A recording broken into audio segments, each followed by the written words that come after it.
everybody. So yeah, I don't work with lawyers normally, only the ones that help me with my contracts I need for my cancer studies.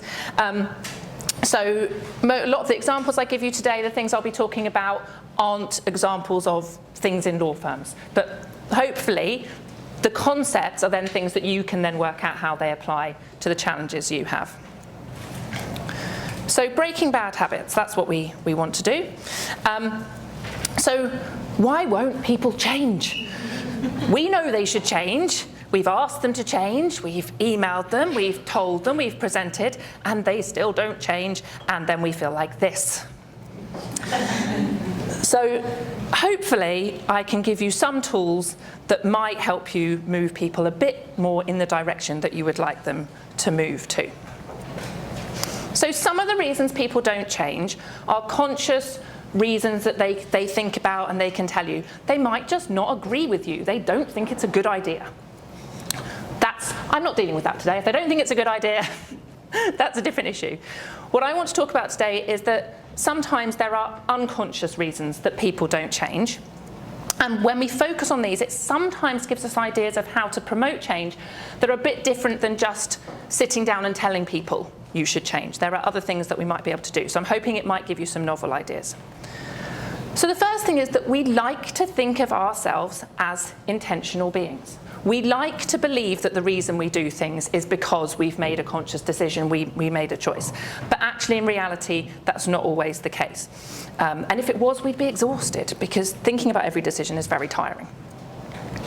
So habits is one thing, and this is my kind of like my pet topic that I've been researching for a long time. So the first thing to say is that the word habit has a different meaning in general language to what it has in the psychology literature. So when I talk about habits, I don't just mean behaviours. I don't just mean things we do. I mean things that we do automatically. So the habits are things that we do automatically because we have done them. So you do something in a particular situation again and again and again. You form a mental association between that situation and that action. And that means that when you go into that situation again, you're more likely to do the thing that you did before. You experience an impulse that makes you want to do that, and unless something stops you, you probably will. But so when we think about people making a decision, we think it's like this. We think that there are two paths, that people can equally go down one or the other, and we've told them that they should go down the left-hand path, so why are they not doing that?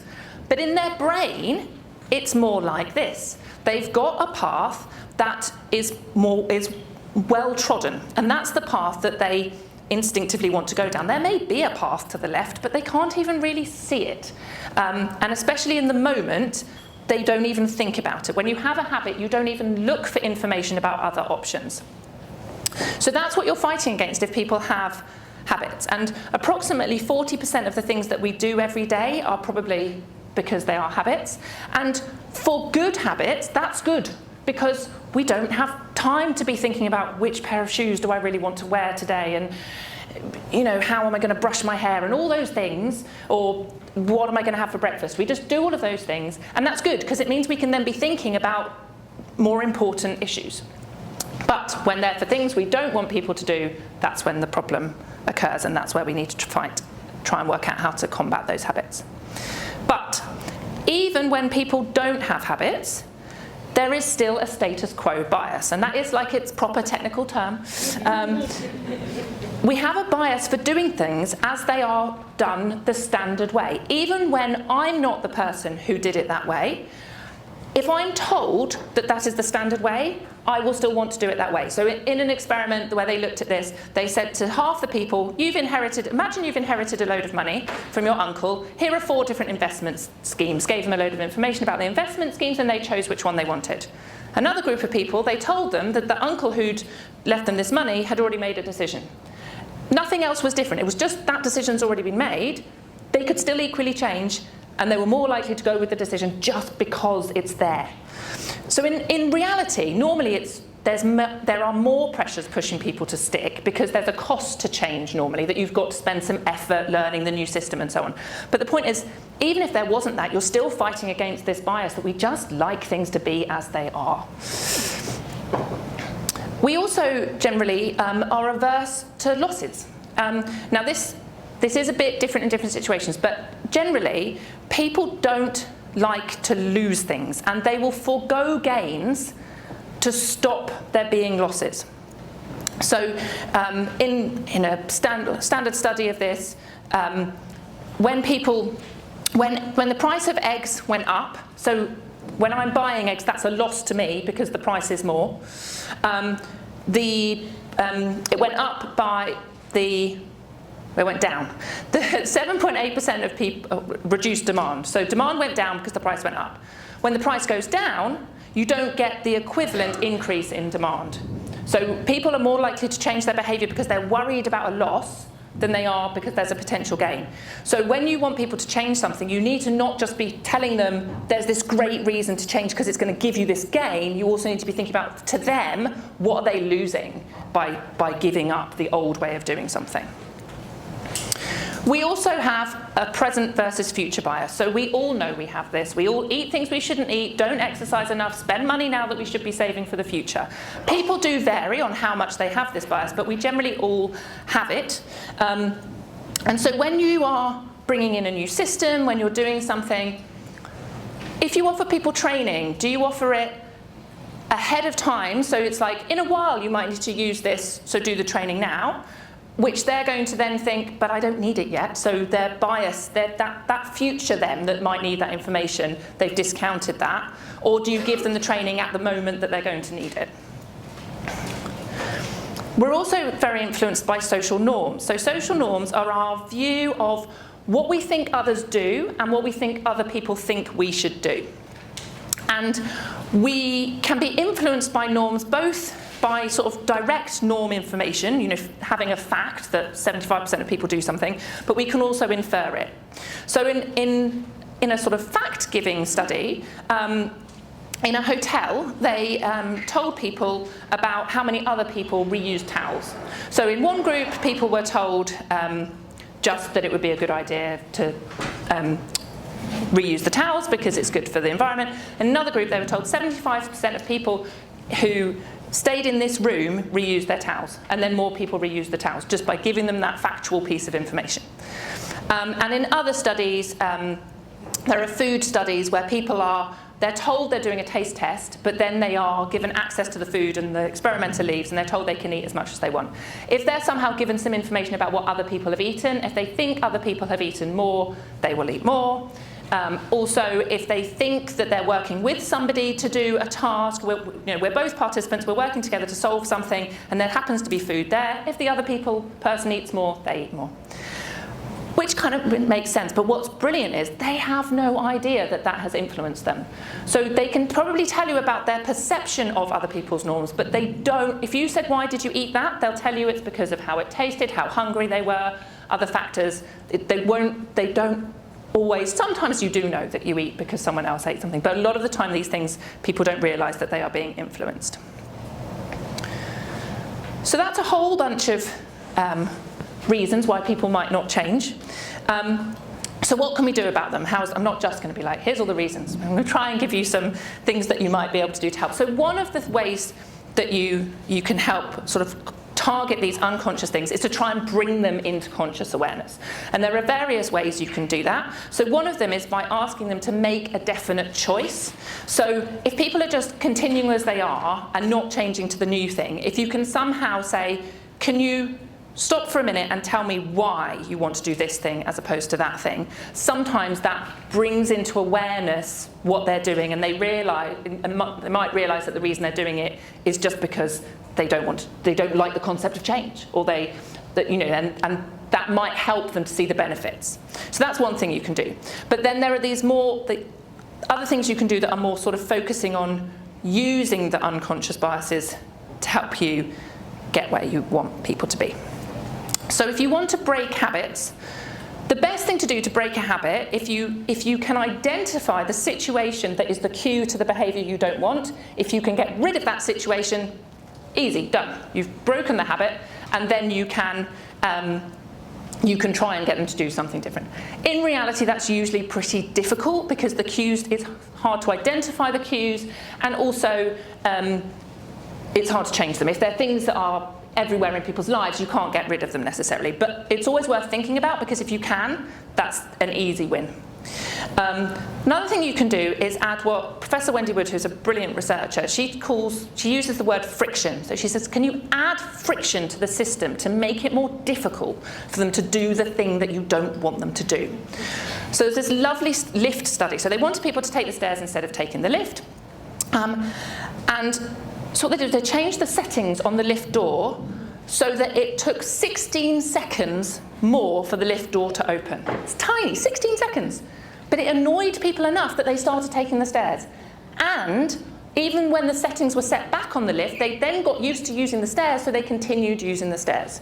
So there's sometimes these brilliant things that aren't huge that can have these effects on people. So yeah, adding friction to the system. If you absolutely can't do that, you can't get rid of the cues, you can't add friction, then you have to go back to directly talking to people.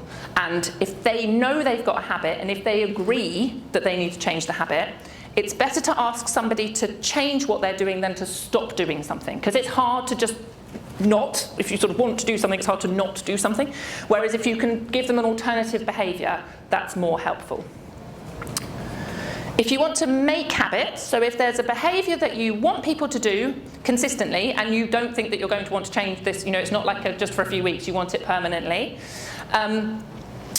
you can get them to make habits. So this graph is from my habit forming study where I had very nice participants who chose a behaviour that they wanted to do every day, and they tried to do it for 12 weeks. And every day they told me whether they'd done it, and they told me how automatic it felt. So we could see how habits formed over time. And obviously the question is, how long does it take? So in this study, the average was 66 days, which was a lot longer than people had thought. There was that 21-day myth that actually came from plastic surgery, so it had nothing to do with sort of forming habits in everyday life. But so this one was 66 days, but I always... So now if you Google how long does it take to get a habit, you normally get this 66 days. But I always say it isn't that, because it was a small study, there was a big range. The academic in me is like, we can't say that. But the point is it can take a while. So you do have to, if you want people to form habits, you do have to support them for long enough for that to become an embedded behaviour for them. And here, you want to reduce friction. So it's the opposite of breaking habits. You want to remove anything that is going to stop them from doing it, remove any barriers, create an environment that makes that behaviour as easy as possible. So the examples that, from my world is if somebody wants to go running in the morning, they need to put their running gear and their trainers by the door so that it's ready, so they don't wake up and they'll be like, oh, I don't even know where anything is. Take away the barriers, set up the environment so it's supportive. And one thing you can do to remove friction is just move things closer. Now this sounds like the most obvious thing in the world, but often things are obvious, but we don't always do them. So we engage with things that are nearer to us. When we were at school, we probably made friends with the person that was sitting next to us in class. When with food studies, if you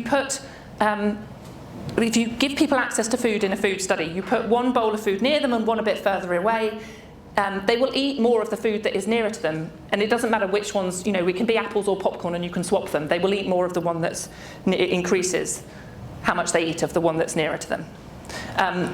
So if you can control the environment so the things you want them to engage with are closest to people, whether that's physically closest or technology closer. So when they wanted doctors to prescribe certain medications, the system had standardly been that they'd search and it would bring up an alphabetical list. So they changed it so that it brought up the ones that they wanted them to prescribe. They could still get to the alphabetical list, because we know it really upsets people if we actually take things away from them completely. So they could get there, but just by bringing up the preferred list, they were then prescribing the cheapest, the best drugs for that situation. So if you can change things in computer systems so that they want to do one thing, but it becomes slightly further away and more difficult, and the thing you want them to do is sort of what pops up first, that can help. We can also use the status quo bias. I don't want to say against people, that sounds wrong, but we can use the fact that people like to stick with the status quo to guide them and help them. So you can set a default. So if it's a standard form with drop-down boxes, set the default to what you want them to choose, because then they have to actively go and change that, and often they won't, and they'll be happy with what the standard is. So this is what they did with organ donation. So you used to have to opt into organ donation, and now you have to opt out, and it means that a lot more people are in the the system for organ donation. You can also frame things. So I was talking about the loss and gain. So glass half full, glass half empty. Although we sort of think of that as like a personality thing, like are you a glass half full or a glass half empty kind of a person, it actually sort of relates to how you then interact with things, whether you see it one way or the other. And there are lots of situations where you can choose which way you frame something. So you can frame it this: there's 50% chance you'll win, or there's a 50% chance you'll lose. Thank you. Objectively, that's the same thing, but the way people respond to that information is different. If I say there's a 10% chance of death versus a 90% chance of living, it's the same thing, but it feels quite different when you say it, and it can relate to how people will then choose to behave or not in relation to it. Another framing effect is the decoy effect. So if you've got a choice between two things, and people are choosing between these two things, if you add a third option, that is definitely worse than the one you want them to choose. It can make the one you want them to choose seem better. So there was a brilliant example of this recently. So Den Barry on Twitter pointed this out, was that we thought that the Conservatives were choosing between Rishi Sunak or Penny Mordaunt. And then we got a great decoy. So to combat our preference for immediate gains after future rewards, one thing we can use is commitment devices, or changing again how the choice is set. So when you want people to sign up to regular giving to charity, if you say, would you like to sign up to regular giving from now, people are less likely to say yes than if you say, would you like to sign up to regular giving, it will start in 2 months. Because it's a little way away, and then people will sign up more. And people use this for themselves. So there are websites like Stick where you can, for yourself, because we all do know that we're not great at this always. We're not great at valuing our future selves.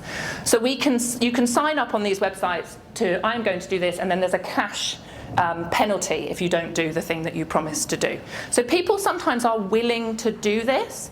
And so I don't know if it's possible in your world, but if you need people to do something at the end of a process that they're going to work on, and at the beginning they might be happy to say, yeah, I'll do that at the end, but when they get to the end, they don't. Is there any way to lock them in at the beginning so they then have to do that process at the end? And the norms information can work really well. The problem with the norms information is that we can't really lie. So if you want to say like 90% of your colleagues are all doing this already, but they're not, it's a bit tricky. But you can sometimes use something like a trending norm, which is where you can say how many people are trying to do something or how many people are moving towards something. And sometimes you can get something that is true and is also convincing and likely to change behaviour, because if you say no one else is doing this, then that's not very helpful information to give. But you can also give people role models. Oh, sorry. Oh no. Go back. There we go. You didn't see that. So if you see other people, so with masks, if you saw other people wearing masks, you were probably more likely to wear a mask. And that could be given as images of other people, but the most effective was obviously if everybody in here was wearing a mask, I probably would have put a mask on.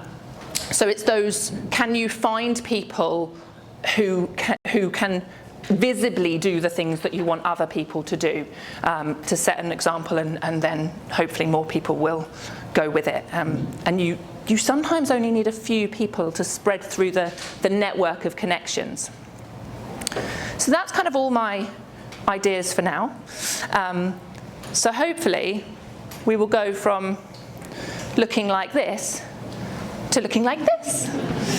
I do have more slides, but they are just all the references. So you should have access to all the references for the studies I've been talking about, a couple of books that I would recommend if you want to know any more about this kind of stuff. But I won't show them because they're just boring reference slides. Thank you.